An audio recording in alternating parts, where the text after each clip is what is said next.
అన్నారు తెలంగాణ సమాజ ముఖ్యమంత్రి శ్రీ రేవంత్ రెడ్డి గారు పిలుపునిచ్చారు. రాష్ట్ర సాధన ఉద్యమంలో ద్రోహులను తరిమేసిన విధంగా నేడు తెలంగాణ అభివృద్ధిని అడ్డుకుంటున్న వారికి బుద్ధి చెప్పాల్సిన అవసరం ఉందని అభిప్రాయపడ్డారు. సంక్షేమంతో పాటు సమగ్ర అభివృద్ధిని సాధించుకునే క్రమంలో ప్రపంచంతోనే పోటీపడి తెలంగాణను నంబర్ 1గా నిలబెట్టుకుందామని అన్నారు. శాసనసభ్యులు తెలంగాణ సమాజంలో రైతులకు ప్రతిగా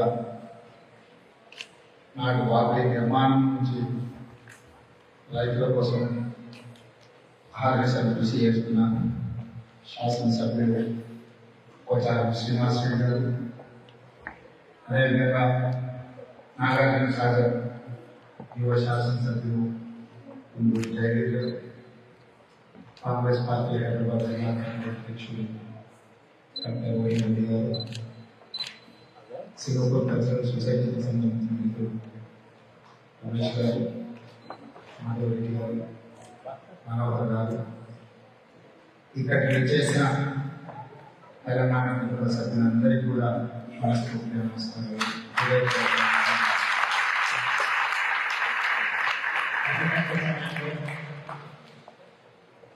మేము ప్రభుత్వ బాధ్యతలో భాగంగా సింగపూర్ పర్యటనకు వస్తే మీరందరూ అత్యంత అభిమానంతో మమ్మల్ని సాధారణంగా ఆహ్వానించి మీరు సింగపూర్లో ఉన్న తెలంగాణ పట్ల మీ ప్రేమ తగ్గలేదు, మీ గుండె నిత్యం తెలంగాణ కోసం మేము ప్రతిస్పందిస్తుంది అని చెప్పి ఇంతమంది ఇక్కడికి వచ్చి మా కండగా నిలబడ్డానికి మనస్ఫూర్తిగా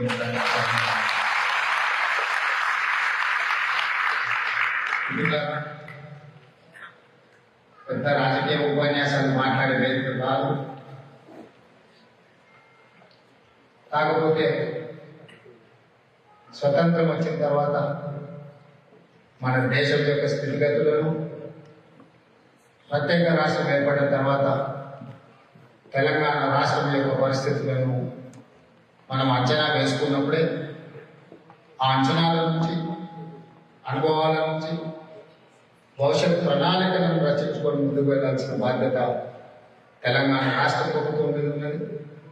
తెలంగాణ రాష్ట్ర ప్రభుత్వం చేస్తున్న ఆలోచనలో మీ యొక్క అనుభవాన్ని జోడించి తెలంగాణ రాష్ట్రాన్ని దేశంలోనే కాదు ప్రపంచంలో పోటీ పడే విధంగా తీర్చిదిద్దడంలో మీ భాగస్వామ్యం ఉండాలి అని మేమందరం కోరుకుంటున్నాం.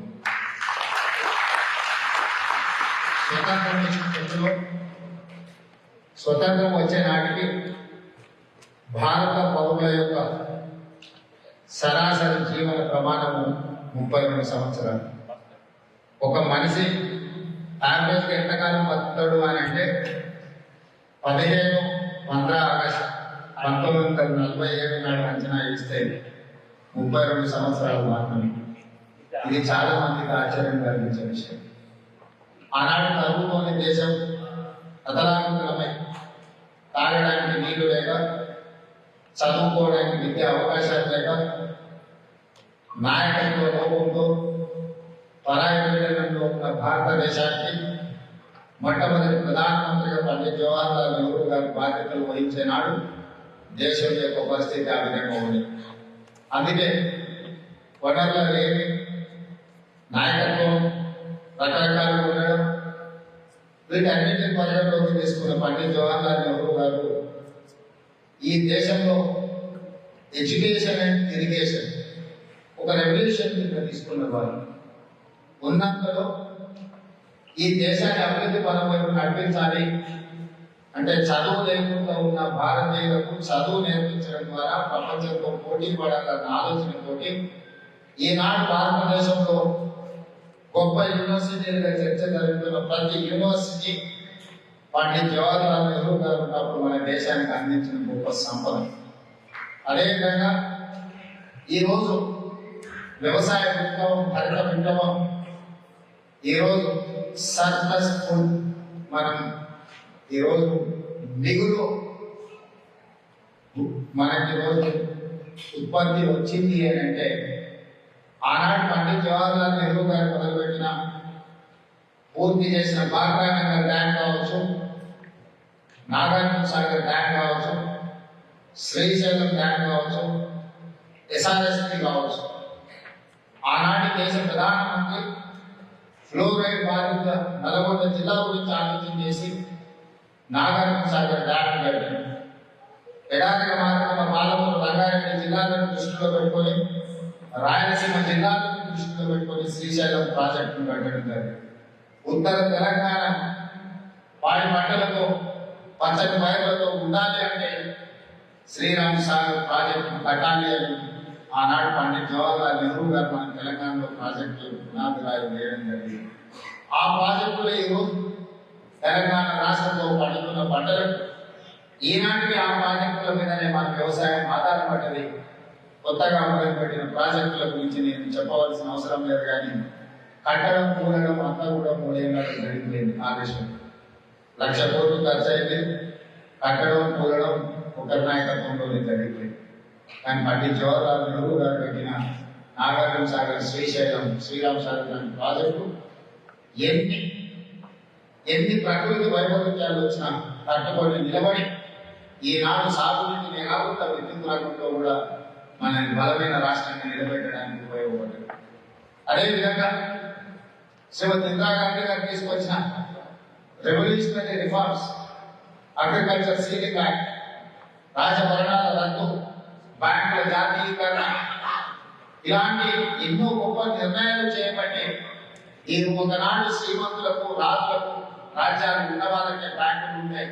అత్యంత నిరుపేద కూడా బ్యాంకులో ఖాతా తెరవచ్చు, బ్యాంకులో డిపాజిట్ పెట్టవచ్చు, ఆ బ్యాంకు నుంచి రుణాలు పొందవచ్చు అనే విధానాన్ని శ్రీమతి ఇందిరాగాంధీ గారు మన దేశానికి ఇవ్వడం జరిగింది. ఎన్నో రకాల మార్పులు బలమైన నాయకత్వం ఉన్న శ్రీమతి ఇందిరాగాంధీ గారికి ఇచ్చింది. అదేవిధంగా వారి తర్వాత వచ్చిన రాజీవ్ గాంధీ గారు ఈ దేశం ప్రపంచ దేశాలతో పోటీ పడాలి అని అంటే ఎడ్యుకేషన్ అండ్ ఇరిగేషన్ కాదు, సాంకేతిక విప్లవం రావాలి అని మన దేశాన్ని కంప్యూటర్ పరిచయం చేయడం జరిగింది.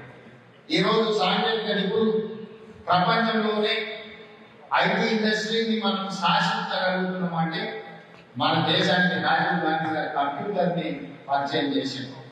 ఇదే కాదు, ఈరోజు మన దేశంలో, మన రాష్ట్రంలో, మన గ్రామాలలో, మన తండాలలో, మన గూడాలలో ఆడపిల్లల చేతుల్లో కూడా ఐఫోన్ వచ్చింది. ఈ ఐటీ విప్లవం, ఈ టెలికాం విప్లవం, శామ్ పిట్రోడా గారు ఈ దేశం అభివృద్ధి పరమైపు నడవాలి అంటే సాంకేతిక విప్లవం రావాలి, అందులో టెలికాం రంగాన్ని లిబరలైజ్ చేయాలి అని ఈ రోజు మన దేశానికి ఆ టెలికాం రంగాన్ని పరిచయం చేసింది. కాబట్టి ఒకప్పుడు ఆగర్భ శ్రీమంతుల ఇళ్లలోనే టెలిఫోన్ సౌకర్యం ఉండేది. ఎవరింట్లో ఫోన్ ఉందంటే అదొక పెద్ద స్టేటస్ సింబల్ ఉండేది. కానీ ఈరోజు ఊళ్ళలో ఉన్న ఆడబిడ్డ దగ్గర కూడా 2 ఫోన్లు పెట్టుకునే స్థితికి మన దేశం అభివృద్ధి పనుల వైపు నడిచింది అంటే శామ్ పిట్రోడా గారు సాంకేతిక విప్లవాన్ని మన దేశానికి పరిచయం చేస్తే రాజీవ్ గాంధీ గారు దాన్ని ముందుకు తీసుకెళ్ళింది. కాబట్టి ఈ రోజు మనం ఐటీలో కానీ టెలికాంలో కానీ ప్రపంచాన్ని శాసించగలిగిన స్టేజ్లో ఉన్నాము అని అంటే ఒక బలమైన నాయకుడు. ఆ తర్వాత మన దేశంలో ఉన్న 1,00,000 మంది యువకులకు ఉద్యోగ ఉపాధి అవకాశాలు కల్పించాలి అంటే క్లోజ్ ఎకానమీ కాదు, ఓపెన్ ఎకానమీ ఉండాలి. ప్రపంచ దేశాల నుంచి పెట్టుబడులను ఆకర్షించాలి. ప్రపంచ పారిశ్రామికవేత్తలను మన దేశానికి ఆహ్వానించాలి. ఆహ్వానించిన పెట్టుబడులకు రక్షణ కల్పించాలి అనే ఒక బలమైన ఆకాంక్ష ఆలోచనతో మన బిడ్డ, మన తెలంగాణ బిడ్డ ఈ రోజు మిత్రుడు దుద్దిల శ్రీధర్ బాబు గారు ఎక్కడి నుంచి అయితే ప్రాతినిధ్యం వహిస్తున్నారో అదే మంత్రి నుంచి శాసనసభ్యుడిగా మొదలుపెట్టి ఈ దేశానికి ప్రధానమంత్రిగా ఎదిగిన పివి నరసింహారావు గారు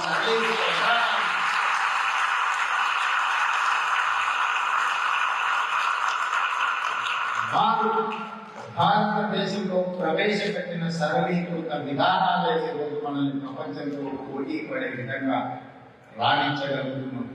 వారు గుర్తించిన నాయకుడు, వారు గౌరవించిన నాయకుడు అన్నాడు ఆర్థిక మంత్రిగా ఉన్న మన్మోహన్ సింగ్ గారు 10 సంవత్సరాలు ఈ దేశానికి ప్రధానమంత్రిగా ఎన్నో సేవలు అందించింది. కాబట్టి ఈ రోజు మనం అందరం సింగపూర్ ఎకానమీలో కూడా మన యొక్క వాటా ఉన్నది, మన యొక్క శ్రమ ఉన్నది. ఈరోజు ఇక్కడనే కాదు, ఎక్కడికి వెళ్ళినా ఒకప్పుడు ప్రజలు అనుకునే వాళ్ళు ఎవరెస్ట్ సిగరెట్ అక్కడ ఒక మలయాళీ ఉంటాడు టీ అమ్ముకుంటాను. ఈరోజు మలయాళీ తలదనే విధంగా మన వాళ్ళు ప్రపంచంలో ఏ మూలకి వెళ్ళినా తెలుగు వాళ్ళు మనకు కలుస్తున్నారు. అది ఒక గొప్ప గౌరవం. దీనికి పివి నరసింహారావు గారు, మన్మోహన్ సింగ్ గారు చేసిన సరళీకృత విధానాల పాటలే అని చెప్పి నేను కాదు, మీరందరూ కాంగ్రెస్ తో విభేదించినా కూడా ఈ విషయంలో మాత్రం మీ అందరికీ ఏకాభిప్రాయం ఉందని చెప్పి నేను ఈ సందర్భంగా భావిస్తున్నాను. ఇది చరిత్ర. మరి భవిష్యత్తు చెప్తా. 10 సంవత్సరాలైన తెలంగాణ రాష్ట్రాన్ని సాధించుకోదు. 10 సంవత్సరాలలో తెలంగాణ రాష్ట్రంలో జరిగిన అభివృద్ధి, విధ్వంసమా, దోపిడీనా, అవినీతినా, ఇలాంటి విషయాలు ఏమి నేను మాట్లాడదలుచుకోలేదు. వాటి గురించి నేను ప్రస్తావించదలుచుకోలేదు. ఇది సరైన వేదిక కాదు. కానీ తెలంగాణ బిడ్డలుగా తెలంగాణ ఏ రకంగా ముందుకు తీసుకెళ్లాలో మనం ఈరోజు ఆలోచించాల్సిన అవసరం ఉందా లేదా ఒకసారి ఆలోచించేయండి. ఈరోజు సింగపూర్లో తెలంగాణ రాష్ట్ర ముఖ్యమంత్రి ఉన్న నేను, ఐటీఎన్ ఇండస్ట్రీస్ మినిస్టర్ ఉన్న మిత్రుడు శ్రీధర్ బాబు గారు, పెద్ద అపారమైన అనుభవం పోచారం శ్రీనివాస్ రెడ్డి గారు సింగపూర్ వీధుల్లో ఈ అభివృద్ధిని తిరిగి ఎందుకు చూస్తున్నాము? మనం మన దగ్గర ఈ అభివృద్ధి చేసుకుని ఉంటే మనమే మన దగ్గర ఈ అభివృద్ధి ప్రపంచాన్ని మనం ఆహ్వానించి చూపించుకునే వాళ్ళం కదా. ఈరోజు ప్రపంచం అంతా ముందుకు వెళ్తుంటే మనం వెనక్కి వెళ్దామా? ప్రపంచంలో పోటీ పడి ప్రపంచంలోనే అంతకంటే ముందు బాగా నిలబడి మన రాష్ట్రాన్ని అభివృద్ధి చేసుకుందామా? ఈ రోజు మనందరం ఆలోచన చేయాలి. ఆనాడు తెలంగాణ రాష్ట్ర ఉద్యమం ఉవ్వెత్తున పోరాటం జరుగుతున్నప్పుడు మీరెవరు మాకెందుకు అని కూరుకోరు. ఇప్పుడే మిత్రుడు రమేష్ చెప్పారు, మేము శ్రీకృష్ణ కమిటీకి సంతకాలు పెట్టివ్వడమే కాదు, 3000 మంది పాస్పోర్ట్ల వివరాలను కూడా సపోర్టెడ్ డాక్యుమెంట్ కింద మేము సబ్మిట్ చేసినాం. మేము తెలంగాణ రాష్ట్రం కావాలనుకుంటున్నాం, సింగపూర్లో ఉన్నా కూడా అని మీరు ఏ విధంగా అనుకుంటూ, అదేవిధంగా విశ్వేశ్వరు ఉన్నాడు అక్కడ అమెరికాలో ఉండే వేలాది లక్షలాది మంది తెలంగాణ రాష్ట్రం కావాలి అని అమెరికా వీధుల్లో కూడా తెలంగాణ రాష్ట్రం కోసం నినాదం చేసింది. ఈ రకంగా ప్రపంచంలో ఏ మూలలో ఉన్నవాడైనా తెలంగాణ బిడ్డ తెలంగాణ రాష్ట్రం కావాలి అని కోరుకుంటున్నాడు. మరి మీరు కోరుకున్న తెలంగాణ వచ్చింది. 10 సంవత్సరాల తర్వాత ఒకసారి వెనక్కి తిరిగి చూడండి. మీ కోరుకున్న తెలంగాణ మీరు అనుకున్నంత అభివృద్ధి జరిగిందా? అంత బలమైన నాయకత్వం అక్కడ ఉన్నదా? ఈ రోజు ఆ తెలంగాణని ప్రపంచంలో పోటీ పడేది. మీరు ఎక్కడికో వెళ్ళి ఎక్కడికో ఉద్యోగ ఉపాధి అవకాశాలు పొందాలన్నా, లేకపోతే మన తెలంగాణ రాష్ట్రంలో హైదరాబాద్ నగరం నడిపొట్టుకు నిలబడి ఈ రాష్ట్రం నాది, రాష్ట్ర అభివృద్ధిలో నేను భాగస్వామ్యం అవుతాను, నాకున్న అవగాహన, నాకున్న విజ్ఞత ఈ రాష్ట్రం అభివృద్ధికి పెట్టుబడిగా పెడతానని చెప్పుకోవడానికి పరిస్థితులు ఉన్నాయా? ఈ రోజు ఈ దేశంలో నేను ఈ పొలిటికల్ ఎగ్జిక్యూటివ్స్ మీ మాత్రమే కలిసిన విన్నా, శ్రీధర్ బాబు గారు నేను కలిసిన 40 సంవత్సరాల 30 సంవత్సరాల క్రితం సింగపూర్ మొత్తం ఒక డంపింగ్ యార్డ్ కింద ఉండే, ఇక్కడ ఉన్న రివర్ ఒక కలుషితమైన వాతావరణంలో ఉండే. మేము పట్టుదలతో కృషి చేసి 10 సంవత్సరాల ప్రపంచ పర్యాటకాన్ని ఆకర్షించే విధంగా ఈరోజు అభివృద్ధి చేసినాం. రేపు మీరు చూడబోయే సింగపూర్ నది ఒకప్పుడు కాలుష్యంతో విట్టాడుకుంటే దాన్ని ప్రక్షాళన చేసినాము మా నాయకుడు అని గొప్పగా ఆ మంత్రి గారు చెప్తుంది. అదేవిధంగా అండర్ టనెల్స్ కావచ్చు, లేకపోతే మెట్రో రైల్ కావచ్చు, లేకపోతే పార్క్స్ కావచ్చు, లేకపోతే ఇన్వెస్ట్మెంట్స్ బ్యాంకింగ్ సిస్టమ్ కావచ్చు, ప్రపంచంలో ఉండే అన్ని బ్యాంకింగ్ వ్యవస్థలకు సింగపూర్ ఒక వేదికగా, సింగపూర్ నుంచి ఈరోజు సర్వీస్ సెక్టర్ లో మేము పనిచేస్తున్నామని వాళ్ళు గొప్పగా చెప్పుకుంది. ప్రతి విషయంలో ప్రణాళికలో సింగపూర్ ప్రపంచంతో పోటీ పడుతుందని ఆ మంత్రులు చెప్తున్నప్పుడు వాళ్ళ గొంతులో ఒక గర్వం కనిపించింది, ఆత్మ సంతృప్తి కనిపించింది. ఈ రోజు సింగపూర్ జనాభా ఏంటంటే నేను అడిగాను, 6 మిలియన్ అన్నాడు, అంటే 60 లక్షలు. నేను వస్తా మిత్రుడిని అడిగిన దుబాయ్ జనాభా ఎంత, 3.6 మిలియన్ అంటే అక్కడ ఒక 40 లక్షల మంది, ఇక్కడ ఒక 60 లక్షల మంది, యాక్టివ్గా 1 కోటి మంది. ఈ 1 కోటి మంది ఒక దుబాయ్ లాంటి ప్రపంచాన్ని ఆర్థిక వ్యవస్థను శాసించగలిగిన దేశంగా, 60 లక్షల మందితో సింగపూర్ ప్రపంచానికి అభివృద్ధిలో ఆదర్శంగా నిలబడే దేశంగా రాణించగలిగిన మొత్తం 1 కోటి మంది అయితే, ఒక హైదరాబాద్ నగరంలోనే నిందామన్న నేను కులగణన సర్వే చేసినప్పుడు 1,20,00,000 జనాభా ఉందని హైదరాబాద్ నగరంలో లెక్కలు తేలి. మరి కోటి జనాభా ప్రపంచంలోనే పోటీ పడే విధంగా అభివృద్ధి చేస్తుంటే 4 కోట్ల జనాభా ఉన్న తెలంగాణ రాష్ట్రం ఎందుకు వెనుకబడాలి, ఎందుకు వెనకబడి ఉందో ఈ రోజు మనం ఆలోచన చేయాలి. ఈ రోజు మనం చర్చ చేయాలి. తెలంగాణ రావాలనుకున్న తెలంగాణ కోసం కొట్లాడి తెలంగాణ సాధించింది మీరందరూ. మరి సాధించిన తెలంగాణ వెంటనే కాదు వదిలేద్దామా? ఎవడో ఒకటి ఏదో ఒకటి మాట్లాడితే మనం అనుకున్న ప్రణాళికలను వదిలేసి రాష్ట్రాన్ని తిరోగమనం వైపు తీసుకెళ్దామా, రాష్ట్రాన్ని పురోగమనం వైపు తీసుకెళ్దామా? ఈ రోజు మనం చర్చించుకోవాల్సిన అవసరం ఉందా లేదా ఒకసారి ఆలోచన చేయాలి. అందుకే ఇవాళ రీజనల్ రింగ్ రోడ్ గురించి మాట్లాడితే వద్దు మేము ధర్నాలు చేస్తామంటారు. Musi river development fund Musi reservation project చేస్తామంటే మేము అడ్డుకొని తిరుగుతాం, మేము బుల్డోజర్ల కింద పట్టుకుంటాం, వచ్చి చేస్తామో మేము చూస్తామంట. ఒక పారిశ్రామిక వాడని తీసుకుంటామంటే వద్దంటే ఒక ఫ్యూచర్ సిటీని నిర్మిస్తాం. హైదరాబాద్ నగరంలో రోడ్ల విస్తరణ చేయాలన్నా, డ్రైనేజ్ వ్యవస్థను నిర్మించాలన్నా 450 సంవత్సరాల చరిత్ర కలిగిన హైదరాబాద్ నగరంలో పూర్తి స్థాయి ప్రక్షాళన చేయాలంటే చాలా కష్టంతో కూడుకున్న విషయం. అందుకే ఈ ప్రపంచంతో పోటీ పడాలంటే ఒక నూతన నగరాన్ని నిర్మించాలి.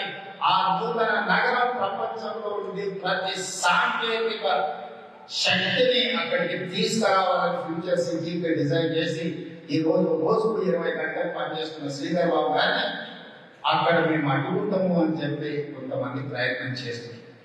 ఒక గొప్ప నగరం మనకు ఉండొద్దా? ప్రపంచమే వచ్చి చూసిపోయే విధంగా ఒక ఫ్యూచర్ సిటీ మనకు ఉండొద్దా? అందులో ఆర్టిఫిషియల్ ఇంటెలిజెన్స్ నుంచి ఐటీ రంగం వరకు, డేటా సైన్స్ నుంచి మొదలు పెడితే ఫార్మా ఇండస్ట్రీ వరకు, ఎడ్యుకేషన్ ఇన్స్టిట్యూట్స్ నుంచి మొదలు పెడితే స్పోర్ట్స్ యూనివర్సిటీ వరకు, స్పోర్ట్స్ యూనివర్సిటీ నుంచి మొదలు పెడితే స్కిల్స్ యూనివర్సిటీ వరకు మనం ఏర్పాటు చేసుకోవాల్సిన అవసరం లేదా? అక్కడ ఒక క్రికెట్ స్టేడియం అక్కర్లేదా? అక్కడ గోల్ఫ్ కోర్స్ అవసరం లేదా? అక్కడ ఈ ప్రపంచంలోనే ఒలింపిక్ లో పోటీ పడి గోల్డ్ మెడల్స్ సాధించే స్పోర్ట్స్ అకాడమీస్ అవసరం లేదా? ఒకసారి ఆలోచన చేయండి. ఈ రకమైన ప్రణాళికలు తీసుకొని ముందుకు వెళ్ళాలి అంటే బలమైన నాయకత్వం ఉండాలి. బలమైన నాయకత్వం ఉండాలంటే మీరందరూ బలంగా మద్దతు ఇవ్వాలి. అప్పుడే నాయకత్వానికి బలం వస్తుంది. బలమైన నాయకత్వం అంటే ఆ అడుగులు ఉంది, 6 ప్యాక్లు గంటలు తిరుగుతున్న బలమైన నాయకత్వం ఉండాలి. బలమైన నాయకత్వం అంటే ప్రజలు అండగా నిలబడాలి. ఆ ప్రజలు కోరుకుంటున్న విధానాలను ప్రజలకు తీసుకెళ్ళగలిగిన శక్తి ఉండాలి. ఒడిదుడుకులను ఎదుర్కొని తట్టుకొని నిలబడగలిగిన నాయకత్వం ఉండాలి. ఈ రోజు ఒకనాడు దేశానికి నాయకత్వం అందించిన తెలంగాణ ఈ దేశాన్ని ప్రపంచంతో పోటీ పడగలిగిన విధంగా తీర్చిదిద్దిన తెలంగాణ నాయకత్వం ఈ రోజు తెలంగాణ రాష్ట్రాన్ని అనుకోలేకపోతుంది అంటే ఇది తలవంపులు కాదా? మనకు ఒకసారి ఆలోచన చేయాలి. 10 సంవత్సరాలు ఏలినోడు, 10 సంవత్సరాలు ప్రణాళిక చేసిన చెప్పినోడు ఈ రోజు అభివృద్ధి కోసం రచిస్తున్న ప్రణాళికలను అడ్డుకుంటే ఇది న్యాయమా? మీరు లేకపోతే తెలంగాణ ఉండొద్దా? మీరు పాలించకపోతే తెలంగాణ ప్రజలకు జీవించే హక్కు లేదా? మీ మోచేతి నీళ్లు తాగుతుంటేనే 4 కోట్ల తెలంగాణ ప్రజలు బతకాలనా? తెలంగాణ ప్రజలు స్వేచ్ఛగా తమ ప్రణాళికలు రచించుకోవాల్సిన అవసరం లేదా? ప్రజలను కూడా ప్రభుత్వం ప్రజల కోసం ప్రణాళికలు రచించి ప్రజలకు అభివృద్ధి పరమైపు నడిపి ప్రపంచ దేశంలో మేటి రాష్ట్రంగా ప్రపంచ దేశాలతోనే పోటీ పడే దేశంగా లేని దేశాల కంటే కూడా అత్యధికంగా అభివృద్ధి సాధించే రాష్ట్రంగా తెలంగాణ ఉండొద్దా? మీరు ఒకసారి ఆలోచన చేయండి. ఇవాళ సింగపూర్ ఇంత అభివృద్ధి సాధించింది అంటే ఇవాళ సింగపూర్ ప్రపంచ దేశాలకు ఆదర్శంగా నిలబడేది అంటే ఒక బలమైన నాయకత్వం, ప్రణాళికలు. నేను ఇంతకుముందు వస్తూ మిత్రులకు చెప్పిన తెలంగాణ రాష్ట్రం పెట్టుబడులను అభివృద్ధి కోసం ఆకర్షించగలిగే ఆలోచన,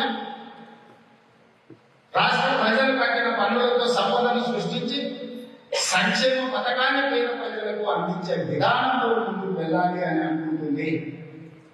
అభివృద్ధి సాధించడం, అభివృద్ధి ద్వారా సాధించిన సంపదను పేదలకు సంక్షేమ పథకాల ద్వారా పంచడం, అభివృద్ధి సాధించడం, పేదలకు సంక్షేమ పథకాలను పంచడం అనేది మా ప్రభుత్వం యొక్క విధానం.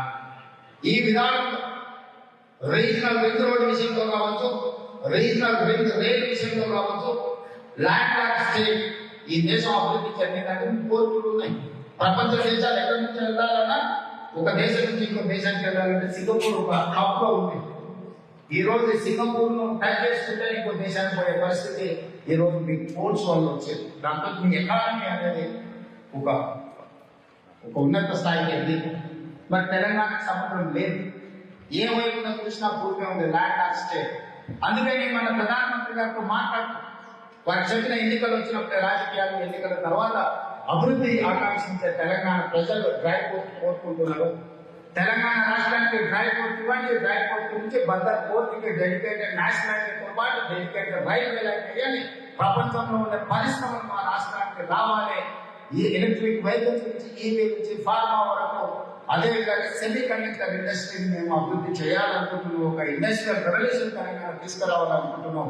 అందుకే మాకు ఔటర్ రింగ్ రోడ్డు పక్కన, రీజనల్ రింగ్ రోడ్డు పక్కన మాకు డ్రై పోర్ట్ ఇవ్వండి. డ్రై పోర్టు నుంచి బందర్ పోర్టుకు డెడికేటెడ్ రైల్వే లైన్ తో పాటు గ్రీన్ ఫీల్డ్ నేషనల్ హైవే ఇవ్వండి. దాంతో మేము అభివృద్ధి సాధిస్తాం. ప్రధానమంత్రి మీరు 5 ట్రిలియన్ ఎకానమీ దేశాన్ని తీసుకెళ్లాలనుకుంటున్నారు కదా, మా ఒక్క రాష్ట్రం నుంచి 1 ట్రిలియన్ ఎకానమీస్ ని కాంట్రిబ్యూట్ చేస్తాం ప్రధానమంత్రి నుంచి.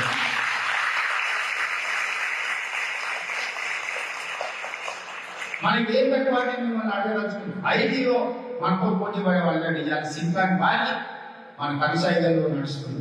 ఫార్మా రంగంలో దేశంలోని బల్క్ డ్రగ్స్ ఉత్పత్తిలో 35% మన ఒక తెలంగాణ రాష్ట్రం నుంచే ఉంది. ఈ రోజు కోవిడ్ వ్యాక్సిన్ వస్తే మనం ప్రపంచంలో పోటీ పడి కోవిడ్ వ్యాక్సిన్ మన రాష్ట్రంలో ఉత్పత్తి చేసి మనకు ఔటర్ ఉంది, అంతర్జాతీయ ఎయిర్పోర్ట్ ఉంది, ఐటీ కంపెనీలు ఉన్నాయి, హైటెక్ సిటీ ఉన్నది, మెట్రో రైల్ ఉంది, కృష్ణా గోదావరి జలాలు హైదరాబాద్ నగర దాహాన్ని తీర్చడానికి మన దగ్గర ఉన్నది. ప్రపంచ దేశాల నుంచి రావడానికి అన్ని రకాల కనెక్టివిటీ ఉన్నది. ఇంత అద్భుతమైన సహజ వనరులు ఉన్న తెలంగాణ రాష్ట్రం ప్రపంచంలో పోటీ పడే విధంగా అభివృద్ధి పరం వైపు నడిపించాలన్న మా సంకల్పాన్ని మీ అందరి మద్దతు ఉండాలి. నాకు మా శ్రీధర్ బాబు గారి వేరే కోరికలు లేవు. మేము జీవితంలో అన్ని చూసాం. వారి యంగ్ ఏజ్ లోనే చాలా పోర్ట్ఫోలియో చూసింది. నేను 20 సంవత్సరాల ప్రతిపక్షంలో ఉండి సరాసరి ముఖ్యమంత్రికి వచ్చిన జీవితంలో చాలా ఓడిపోతుంది చూస్తాను. ఇక మా లక్ష్యం తెలంగాణ ఒక బలమైన రాష్ట్రంగా, ఆర్థిక అభివృద్ధి చెందిన రాష్ట్రంగా, ప్రపంచంలో పోటీ పడే రాష్ట్రంగా, న్యూయార్క్, టోక్యో, దుబాయ్, సింగపూర్ లాంటి దేశాలు కూడా మన రాష్ట్రానికి వచ్చి చూసే విధంగా ఈ రాష్ట్రాన్ని అభివృద్ధి పదం వైపు నడిపించాలి. ఈ రీజనల్ రింగ్ రోడ్డును పూర్తి చేయాలి. ఈ మూసీ రివర్ రిజర్వేషన్ పూర్తి చేయాలి. ఈ రోజు పెండింగ్ లో ఉన్న సాంకేతిక ప్రాజెక్టులను పూర్తి చేయాలి. సెమీ కండక్టర్ ఇండస్ట్రీని అభివృద్ధి పదం వైపు నడిపించాలి. ఇట్లాంటి ఫ్యూచర్ సిటీని, ఏదైతే ఒక గొప్ప నగరాన్ని, ఒక కాలనీ, గేటెడ్ కమ్యూనిటీ, ఒక స్పెషల్ ఎకనామిక్ జోన్ కాదు, ఒక నగరాన్ని నిర్మించాలని 30,000 ఎకరాల ప్రపంచంతో పోటీ పడే విధంగా ప్రణాళిక రచిస్తున్నాం. దాని ఆర్కిటెక్ట్ సింగపూర్ నుంచే, ఈ రోజు మూసీ రివర్ రిజర్వేషన్ కూడా సింగపూర్ నుంచే కన్సల్టెంట్స్ అపాయింట్ చేసి